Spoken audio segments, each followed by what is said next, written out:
Good afternoon, ladies and gentlemen. I'm Linda Northey, and I'm here to talk to you today about a topic that's gained more attention in recent years, and that is the status of women in the workplace. Many of you are professionals with a number of years of work experience, and you have seen the greater number of women entering the workforce. Yet only a small percentage of women have actually advanced into leadership roles in both business and industry, educational institutions, as well as political office.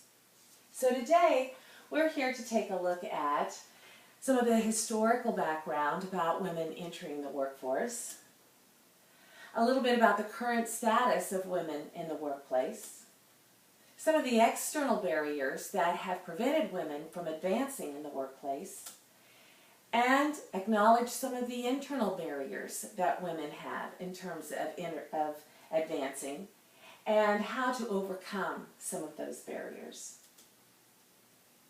Some of the information I consulted in collecting this data includes scholarly journals, which give a more academic approach to some of the barriers that women face in the workplace, as well as consulting some best-selling books on this topic. Most specifically, a recent book, Lean In, by Sheryl Sandberg, who is the CEO of Facebook, offers some very good information in this area, as well as Deborah Tannen's 1990 You Just Don't Understand, that takes a look at communication style differences between men and women. Also, we'll take a look at some of the statistical data about women and their place in leadership roles in our society, as well as a couple of interviews that I conducted with some women professionals in the workplace. Now, we all know that at the beginning of the century, very few women worked outside of the home. In the early 1900s, only 19% of women were a part of the workforce, whereas 80% were men. It really wasn't until World War II when women started entering the workforce in droves. And of course, Rosie the Riveter is the symbol of the women who entered the workforce as our men were marched off to war. And today, we see that 47% of women are now part of the workforce. So there's been a very large increase over the last century of the number of women who are working outside the home. Traditional jobs that women have held include secretaries, teachers, nurses, and so forth, but we have seen now a greater number of women going into more male-dominated professions such as doctors and lawyers and scientists and engineers. So we have made great strides. However, very few women actually hold leadership positions in these fields. For example, this chart shows us that in 2012, only 14.3% of women held executive offices in Fortune 500 companies. 14%. Also, we see here that in 2012, only 16.6% of women held company board seats, or actually sitting on the boards of Fortune 500 companies. Even in the law profession, in the legal profession, we see that only 19% of women are partners in law firms, whereas 45% are associates. So we see a great disparity between the number of women who are in those top high-ranking leadership positions, even in the law profession. It's kind of surprising that women have not advanced further because our educational attainment has rapidly increased. We see here in 1970 only 11% of women had four-year college degrees. And 4 years later, in 2010, 36% of women had four-year college degrees.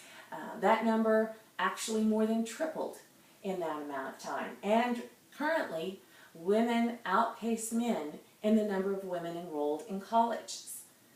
1.4 women to 1 man.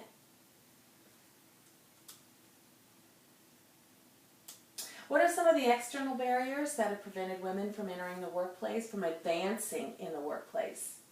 Some of the negative stereotypes that women are the weaker sex, that we are more nurturing, more caregivers and so forth, that make us seem to be weaker, not tough enough to take on some of the conflicts and make the tough decisions that are part of leadership roles.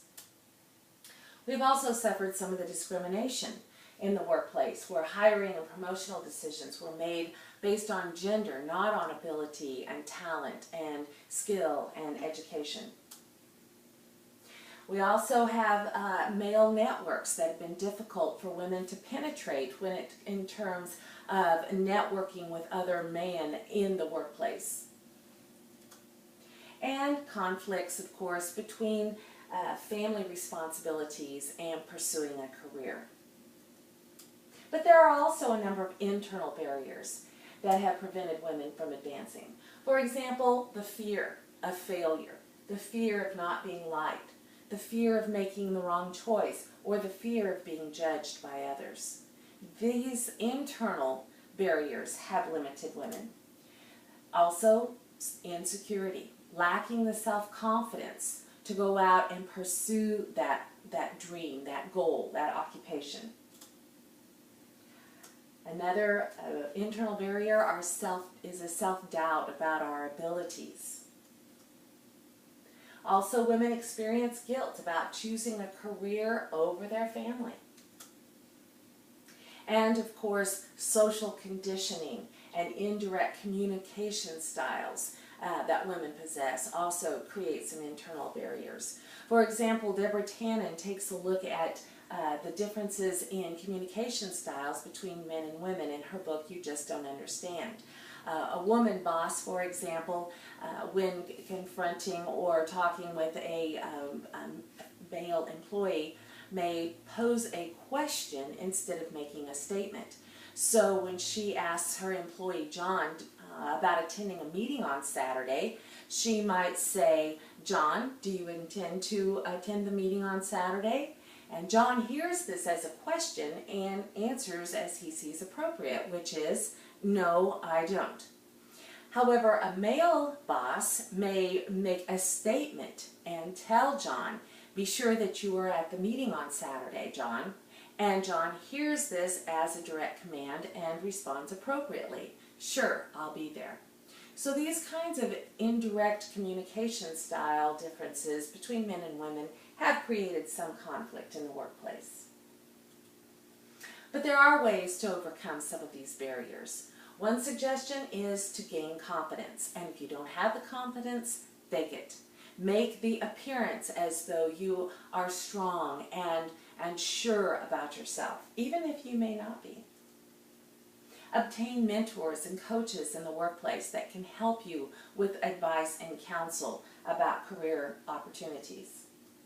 Network with other women professionals. Don't isolate yourself. Form a network of other professional women who share some of the same struggles that you may be sharing. And attend leadership conferences to gain those skills and that knowledge needed for leadership roles. Actively participate in workshops on women's issues. Take charge of your own career. Don't allow others to make decisions for you about your career path. You women need to take advantage of all opportunities that are presented. Don't shy away from opportunities and tell others, well, I'm not really qualified to do that, or I don't have experience in that area. Take the opportunity and then learn the information and skills you need to be effective in that job. Seek leadership positions, both at work and outside of work. Learn better negotiating skills. Learn to negotiate for higher salaries and better promotions and better benefits. That's one reason that it has been documented that men tend to earn more than women, is because they are willing to negotiate for those higher salaries. And of course, find a spouse or partner who will help you with family matters and help with school-age children, and will also support your career. Yes, we have made some significant strides in terms of the 1950s model of being the nurturer and caregiver for our husbands. And women today are now on equal footing with men in terms of jobs and education and opportunities that are available. Yes, we have come a long way, baby, but we still have a long way to go. Thank you, and I hope some of this information will prove helpful to you as you pursue your career goals. Thanks.